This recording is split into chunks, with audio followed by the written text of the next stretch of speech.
So hello friends, welcome to my YouTube channel Global English Academy. दोस्तों, मैं Sonu sir आपके सामने दोबारा हाजिर हुआ हूँ एक नए पेपर सेट के साथ। दोस्तों, आशा करता हूँ आप लोग बहुत अच्छे होंगे, आपकी तैयारी बहुत अच्छी चल रही होगी। कई बच्चों ने परफेक्ट रिवीजन कर लिया होगा और ग्रामर का, वोकैब का, सभी तरह का रिवीजन करके वो बैठे होंगे। हम लोगों के पास में कुछ ही दिन बचे हैं। आप सभी को मालूम है 30 सितंबर से जो है आपके एग्ज़ाम स्टार्ट हो जाएंगे 2024। 30 सितंबर 2024 से कई बच्चों के अभी तक एडमिट कार्ड आ गए हैं। नॉर्थ रीजन का आई थिंक आ गया है, एमपीआर रीजन का रह गया है। सभी भैया बच्चे, सारे बच्चे जाके अपने एडमिट कार्ड को चेक करें और पता करें कौन सी सिटी और किस डेट को आपका एग्ज़ाम होने का। एक और ज़रूरी चीज़, कमेंट बॉक्स में जिन बच्चों ने अपने नाम मुझे बताए हैं वो बहुत अच्छा लगता है मेरे को। वो अपने मार्क्स भी बताते हैं मेरे को, वहाँ मार्क्स शेयर करते हैं। एटलीस्ट उनका कम से कम कॉन्फिडेंस तो अप हो रहा है। पहले तो उनका कॉन्फिडेंस इतना डाउन था कि 14-15 मार्क्स आ रहे थे, लेकिन करीब 15 से 20 दिन मेरे क्लासेस करने के बाद में, आफ्टर 20 डेज, उनको आज जो रेट जो उनके 14-15 आ रहे थे, आज उनके 20+ मार्क्स, लगभग सभी के 20+ मार्क्स आ रहे हैं। गर्ल्स के भी अब अच्छा परफॉर्मेंस आ रहा है, पहले गर्ल्स का परफॉर्मेंस डाउन जा रहा था, है ना। नीतू कुमारी, नीतू गर्ग, ट्रेन वाइब्स, पूजा और शालू, हाँ, और मीनू, इन सब के जो नंबर थे पहले कम आ रहे थे, लेकिन अब बराबर एग्ज़ाम करने से इनके नंबर बढ़ रहे हैं। अच्छा, एक ज़रूरी चीज़ और, हुआ क्या था कि कल जो मैंने क्लास ली थी उस क्लास के अंदर एक क्वेश्चन डाउटफुल था और मैं भी बहुत जल्दबाजी में उस क्वेश्चन को सॉल्व कर गया था। तो पहले तो ज़रा मैं प्रीवियस वाले क्वेश्चन के डाउट को आपको क्लियर करूँ कि इसमें क्या कन्फ्यूजन था। मैं थोड़ा सा अपनी स्क्रीन के ऊपर उसको फ्लैश करता हूँ, क्वेश्चन को क्या है वो देख लो।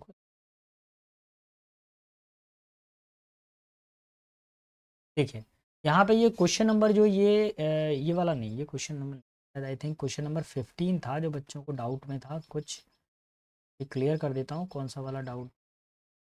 ये था क्वेश्चन नंबर 15, है ना। और सेट नंबर 40 में है ये क्वेश्चन नंबर 15, इसको लेके डाउट था। मैंने आंसर कौन सा लगवा दिया था, आपको 1 लगवा दिया था, जो कि एक बहुत बड़ी गलती है। आप प्लीज़ इसको इग्नोर करें।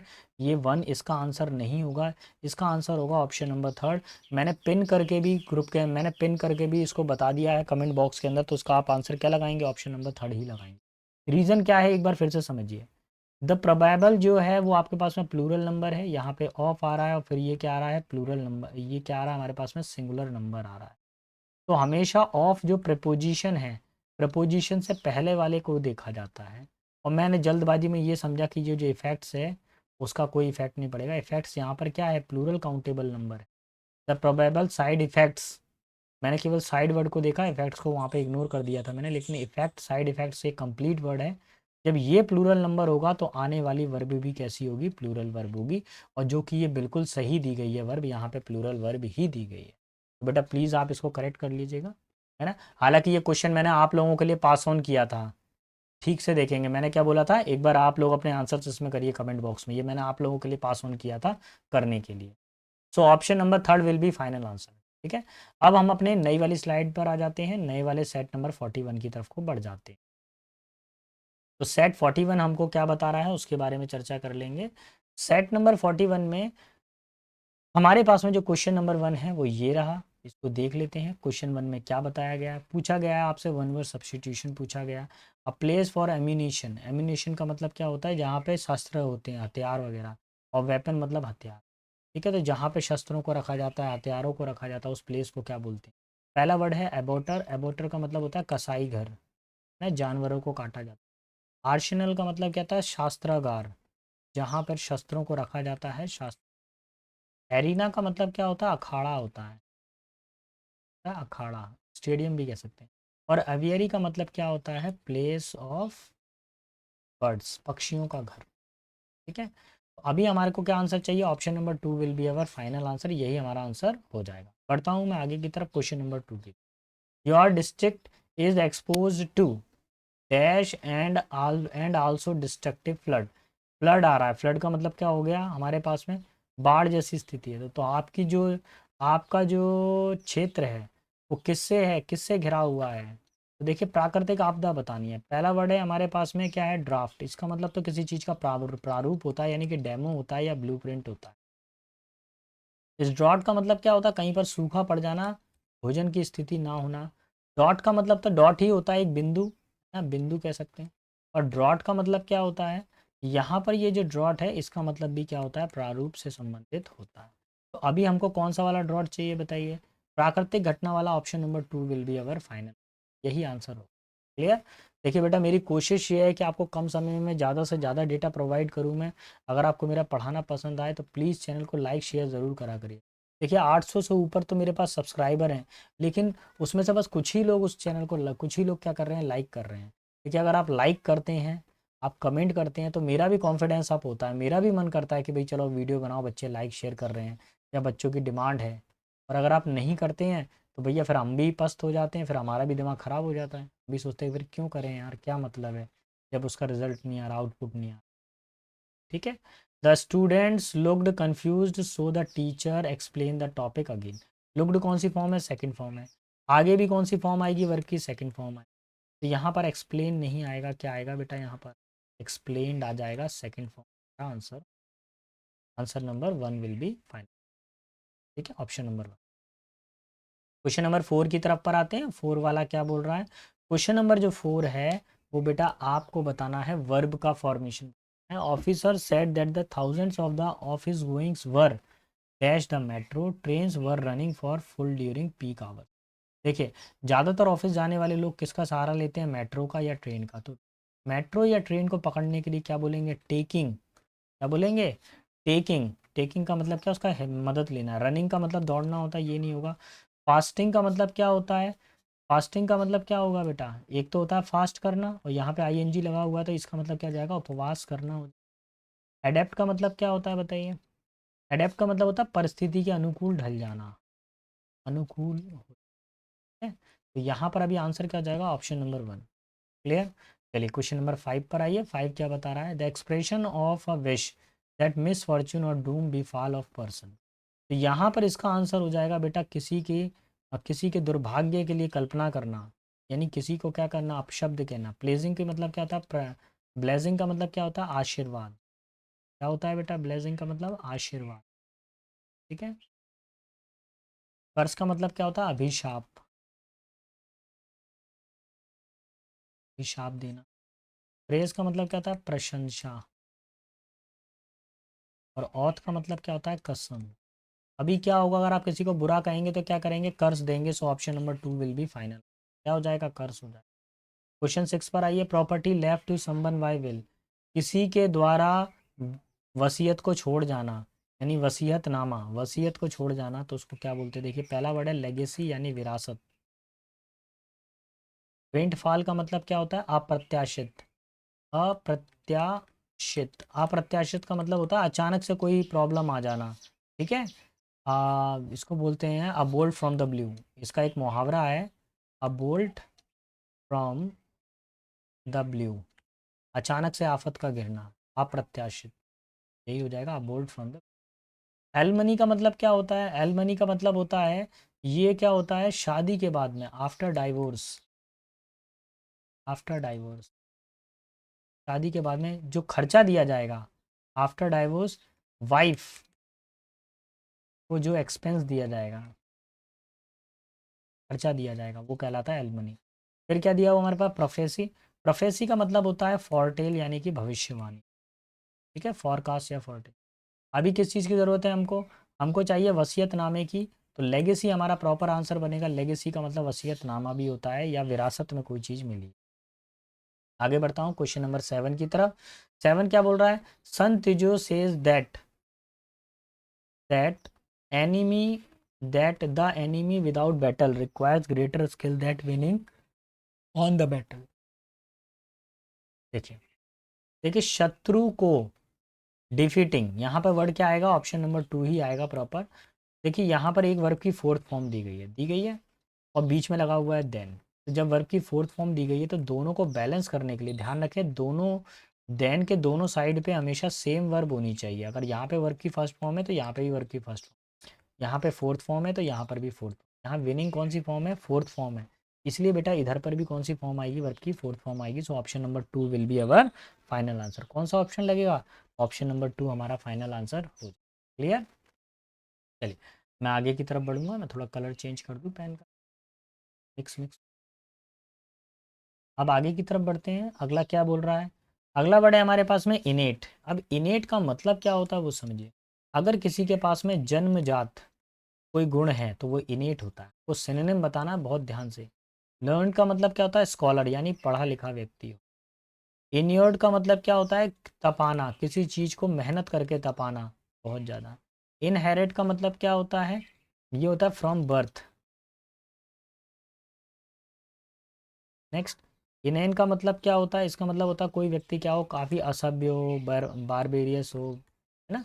तो वो क्या होता है, बेहुदा व्यक्ति होता है। जन्मजात के लिए कौन सा वर्ड आएगा इसमें, option number third will be final. Clear. आगे बढ़ता हूँ बेटा। मेरी कोशिश ये है कि कम समय में आपको मैं ज़्यादा कंटेंट दूँ, फालतू इधर उधर की बातें कम हो हमारे वीडियो के अंदर, सीधा अप टू द मार्क बात हो, एग्जाम से रिलेटेड ही बात हो। फालतू इधर उधर की बात के लिए आपके पास में रील्स पड़ी हुई हैं, इंस्टाग्राम पे चले जाइए, फेसबुक पे चले जाइए, या किसी और सोशल मीडिया प्लेटफॉर्म पे चले जाइए। अगर आपको टाइम पास करना है, पढ़ाई करनी है, सिलेक्शन लेना है, तो सिर्फ बस 20 मिनट मेरे को सुनिए। आप सिर्फ इतना भी कर लेंगे तो भी आप सिलेक्शन के पास पहुंच जाएंगे। देखिए, पहला जो वर्ड है हमारे पास में करेक्टली स्पेल्ड आपको बताना है, वर्ड दिया हुआ है मेटिकुलस। अब ये जो मेटिकुलस वर्ड है इसमें ध्यान रखेंगे, स्पेलिंग एरर है यहाँ पर, ये आई नहीं आना चाहिए। अच्छा, इसका मतलब क्या होता है, कोई चीज़ छोटी हो यानी सूक्ष्म हो। एक्सिलरेट, अब इधर पे वर्ड दिया हुआ है एक्सिलरेट, तो एक्सिलरेट की ये स्पेलिंग बिल्कुल नहीं होती। एक्सिलरेट की स्पेलिंग में एच आएगा, फिर आएगा आई, फिर LERAT। ठीक है, तो सॉरी ए आएगा यहाँ, आएगा ए। थोड़ा सा और साफ साफ कैसे बनेगा, ILA, एक्सिलरेट। ठीक है। नैरेटिव का मतलब क्या होता है, कोई कथा सुनाना या स्टोरी सुनाना। ठीक है। मोनोटोनस का मतलब होता है नीरस, जिसमें कोई भी रस ना हो। अच्छा, मोनोटोनस की स्पेलिंग भी थोड़ा सा गलत है यहाँ पर, वो आना चाहिए इस जगह पर, यहाँ पे ए बना हुआ। मोनोटोनस का मतलब होता है नीरस, जिसमें कोई रस नहीं हो, अनप्लीजेंट बोल सकते हैं। कौन सी स्पेलिंग करेक्ट है, option number third will be correct answer. आगे बढ़ता हूँ। Let's see question number 10। Here the question number 10 related with the antonym. So if you see here, it is important to verify the credibility. Credibility का मतलब क्या होता है, भरोसा यानी रिलायंस, रिलायबल। ठीक है। Of an online master programme, आपको मास्टर प्रोग्राम, जो लोग आपके मास्टर प्रोग्राम पे भरोसा करें, ऑनलाइन प्रोग्राम पे भरोसा करें, उसके लिए पहले आपको क्या होना चाहिए, विश्वास जताना चाहिए लोगों के बीच में। एक्यूरेसी का मतलब क्या होता है, किसी चीज़ की शुद्धता, बिल्कुल कोई भी चीज़ बिल्कुल क्लियर हो। इंटीग्रिटी का मतलब क्या होता है, जो बिल्कुल अखंड हो, यानी कि जिसको तोड़ा नहीं जा सकता, जो अलग नहीं हो सकता हो बिल्कुल। इंटीग्रिटी यानी यूनिफॉर्म कह सकते हैं, जिसको हम अलग अलग नहीं कर सकते, एक रूप में चलता हो, अखंड हो। अच्छा देखिए आगे, इम्प्रॉबेबिलिटी का मतलब क्या था, असंभवता, असंभवता। और सेरेनिटी का मतलब होता है पेसिफाई, यानी पैसिफाई यानी शांति। अब देखिए यहाँ पर इसका एक और मीनिंग होता है साख। साख का मतलब क्या होता है, किसी की रेपुटेशन, क्या होता है, रेपुटेशन, ये भी हो सकता है। अभी आपको क्या चाहिए, अगर किसी की रेपुटेशन बनी हुई है तो यानी कि वो कैसा व्यक्ति है, कैसा है वो, अच्छा व्यक्ति है ना। ठीक है, रेपुटेशन बनी हुई है। तो अब इसमें से ऐसा वर्ड देखो, शुद्धता भी रेपुटेशन को बता रहा है, यूनिफॉर्म भी देखो रेपुटेशन को बता रहा है, पेसिफाई कर रहे हो, किसी को शांत कर रहे हो तो ये भी रेपुटेशन को दर्शा रहा है। इम्प्रोबेबिलिटी, असंभवता, ये रेपुटेशन से संबंधित नहीं हो पा रहा है, कैसे भी हम इस पर भरोसा नहीं जगा पा रहे हैं। अगर कोई संभव होता ना कोई काम, तो हम कर लेते थे क्रेडिबिलिटी, लेकिन जो संभव नहीं है तो इम्प्रॉबेबिलिटी हो जाए। Clear. Let's see question number 11। 11 कैसे काम कर रहा है उसको देखिए। 11 में पहले सबके मीनिंग जान लीजिए, तब आप कर पाओगे। सेल्स का मतलब शीप हो गया, हीप्स का मतलब हो गया ढेर, अनाज का ढेर। बार्स का मतलब क्या होता है, एक तो सरिया होता है और सलाखें भी होता है, क्या होता है, सलाखें। सलाखें कैसे, जो आप जेल के अंदर जो सलाखें बनी होती है, दैट इज कॉल्ड बार। ठीक है। क्रम्स का मतलब क्या होता है, टुकड़ा। क्रम्स का मतलब क्या होता है, टुकड़ा होता है। ठीक है, अब ये टुकड़ा किसका है वो भी देखते हैं। The girl ran in to the house, girl घर के अंदर दौड़कर गई, to get some dash of bread, किसका टुकड़ा चाहिए उसको भैया, ब्रेड का टुकड़ा चाहिए। So this will be our final answer, crumbs. Option number 4 will be final. Clear, ये हो जाएगा। क्वेश्चन 12 पर आते हैं। 12 किस तरह का कंटेंट है। 12 में ग्रामेटिकल एरर पूछिए, और बेटा एक फ्री हिट क्वेश्चन आ गया हमारे पास में। It is a story about the mister and Mrs Ansari. ये मिस्टर एंड मिसेस अंसारी के बारे में एक कहानी है। Who had looked rent for an apartment in the city, जो क्या कर रहे थे, रेंट के लिए आप एक अपार्टमेंट किराए का एक मकान ढूंढ रहे थे शहर के अंदर। तो देखिए ढूंढ रहे थे यानी कि प्लूरल नंबर है, इसलिए वर आ जाएगा। Were looking for, look for का मतलब, एक मिनट एक मिनट एक मिनट एक मिनट,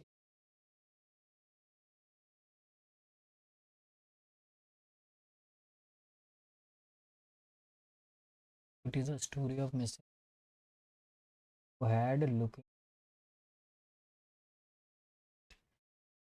चलिए ये क्वेश्चन आप लोगों के लिए पास ऑन किया, और नेक्स्ट वीडियो में मैं इसको प्रॉपर इसका सोल्यूशन बताऊंगा। ये पास ऑन है बेटा, आप लोगों को पास किया क्वेश्चन।